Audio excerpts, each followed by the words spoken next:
Alright, tubes. Nothing special here. This is just the better close that front door.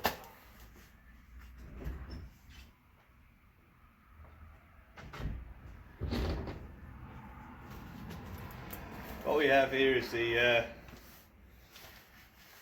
Bomac, the 372 clone that you've all seen. Bit dusty, so I'm going to blow all that out.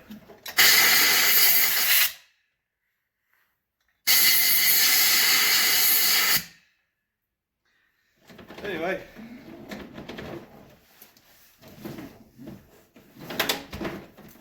come on, you bastard. Stay there then. I'm just going to start this. It's been several months. Why? Well, it's just I've been wanting to put time on that 660 and I've really enjoyed it. So I'm just going to start this. Make sure it's still in focus. Looks that way.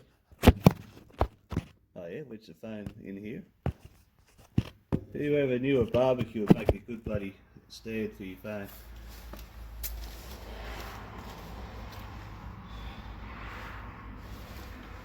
It's got a genuine decompression valve too for the Huskies, but from my understanding, just like the drive sprocket between the Husky and the Still in the bigger saws at least, decompression valves seem to be the same as well, so they could be used across the range. So if you can't find one for this saw, go look for that saw's sprocket or decompression valve.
Just a little revs is alright.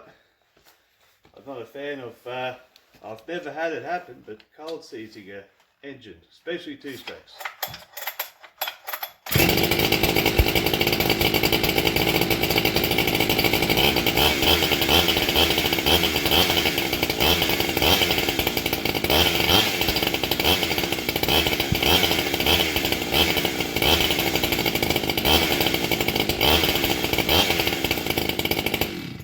Little zaps is alright. Dropping your phone isn't alright.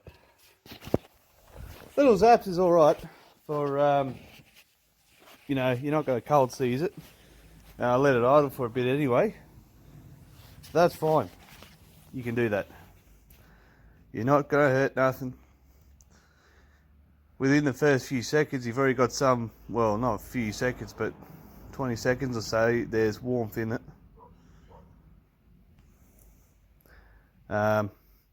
Little zaps is alright. What cold seizing does, so they're really made, like any engine, to run at operating temperature. That's where the tolerances are where they're supposed to be. When they're cold, the tolerances are smaller. And what can happen if the engine's not warmed up and you just grab that saw and you just start cutting. Just start it up, give it a few revs and just hook in. Depending on how worn the saw is too, like if she's on its last legs, maybe it won't happen as quick. It could still happen, but the piston can actually expand quicker than the cylinder. And the oil isn't able to take the heat away quick enough. The cylinder's got heat sink on it, the piston hasn't. The piston relies on the contact between it, the film of oil, and the cylinder with those fins to take the heat away. If the engine isn't able to do that quick enough, the block is still cold, the jug is still cold, but the piston heats up rapidly, it'll get stuck.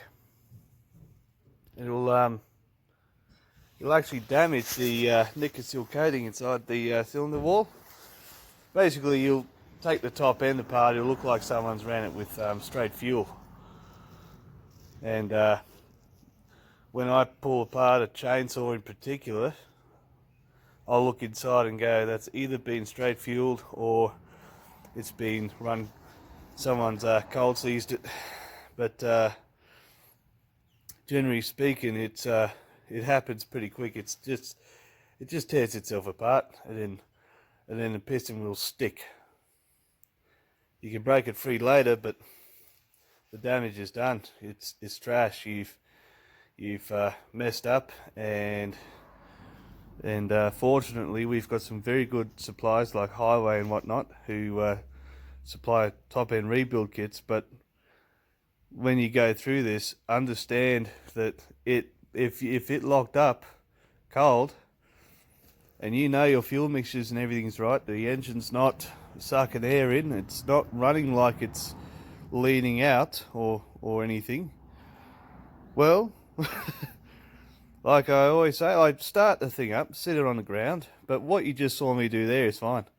Let it idle for a bit and give it a few little flicks, that's fine. That's alright.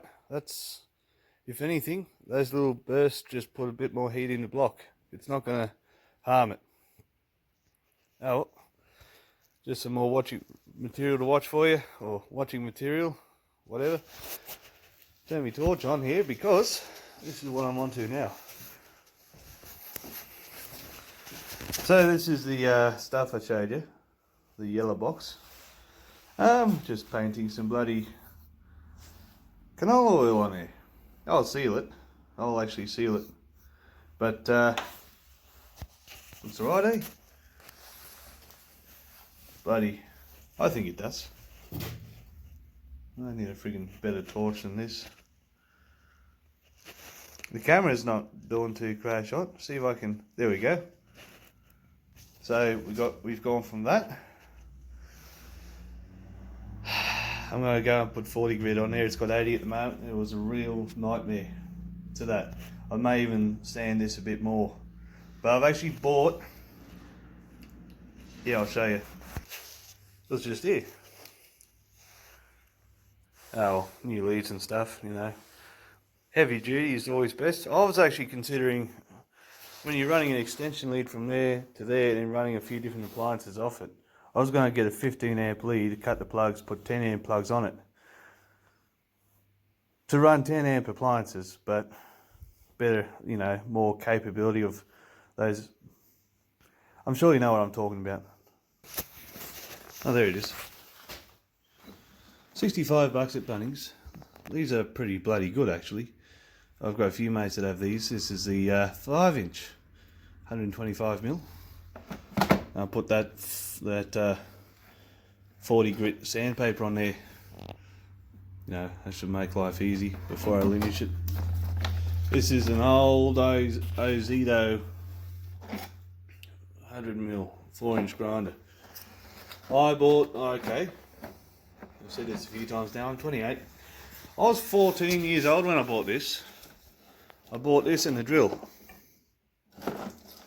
The drill shit the bed, but the grinder, it hasn't had a great deal of use, but we had a diamond blade on there, me and Dad, and I was cutting a lot of bricks. We were doing a lot of work underneath the house there at the farm, and we had to cut all these concrete bricks.